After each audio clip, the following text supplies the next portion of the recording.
అదేవిధంగా మనం చూసినట్లయితే కురుపం ఇది రిజర్వ్డ్ కాన్స్టిట్యున్సీ, ఎస్టీ కాన్స్టిట్యున్సీ కూడా. అదేవిధంగా అరకు పార్లమెంట్ పరిధిలో ఉంటుంది. ఇక్కడ చూసినట్లయితే తొయ్యకి జగదీశ్వరి అంటూ కూడా ఒక కొత్త అభ్యర్థికి ప్రయత్నం అయితే జరిగింది చంద్రబాబు నాయుడు వైపు నుంచి. ఇక్కడ చూసినట్లయితే కూడా మనం చూస్తే తొయ్యక జగదీశ్వరి యాక్చువల్గా కురుపాం నుంచి మాజీ మంత్రి పుష్ప శ్రీవాణి ఉన్నారామ, ఉప ముఖ్యమంత్రిగా కూడా పనిచేశారు మొన్నటి వరకు. జగన్మోహన్ రెడ్డి తన సెకండ్ క్యాబినెట్ ఎక్స్పాన్షన్లో భాగంగా ఆమె తీసి పక్కన పెడతాం జరిగింది. సో ఈ రోజు అక్కడ టికెట్ ఎవరికి ఇస్తారనే అంశం మీద అయితే మాత్రం వైఎస్ఆర్సీపీలో పెద్ద నెగోషియేషన్ లేదు, మళ్ళీ ఆవిడకే టికెట్ ఇచ్చే అవకాశం ఉందనేది ఒక చర్చ.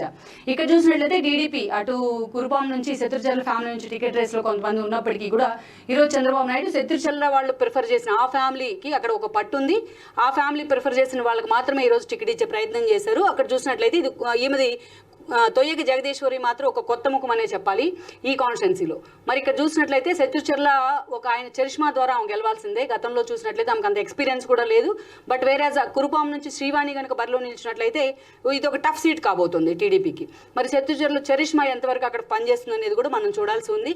పార్టీ ఏదైనా అక్కడ శత్రుచర్ల ఫ్యామిలీ మాత్రం ఎప్పుడు ప్రీడామినెంట్గా ఉంటుంది ఎన్నికల్ని ఇంపాక్ట్ చేయడంలో, ఎన్నికల ఫలితాలను కూడా. సో మరి జగదీశ్వరి ఎంతవరకు గెటెన్ కాగలదు అనేది మాత్రం ప్రస్తుతానికి అయితే కొంచెం ఒక సందిగ్ధంలో ఉన్న అంశమే చెప్పుకోవాలి. అదేవిధంగా చూసినట్లయితే పార్వతీపురం కూడా ఎస్సీ కాన్స్టిట్యున్సీ, ఇది అరకు పార్లమెంట్ పరిధిలో ఉంటుంది.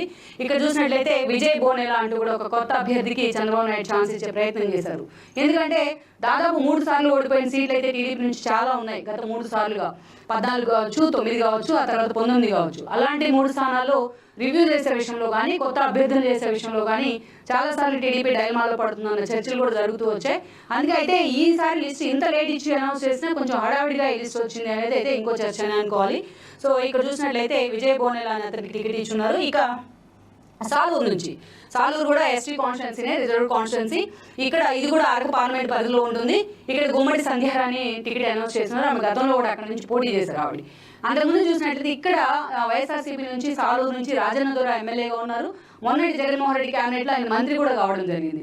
అట్ ద సేమ్ టైం ఒక వివాద రహితుడుగా కూడా రాజన్న దొర మీద పేరుంది. ఆయన ఎంపీగా పంపిస్తారని ఒక చర్చ జరిగినప్పటికీ జగన్మోహన్ రెడ్డి ఆయన ఈసారి మాత్రం సాలూరుకే ప్రయత్నం చేశారు. ప్రజెంట్ ఈ సిచ్యువేషన్ వరకు అయితే ఆయనే పోటీలో ఉన్నారు.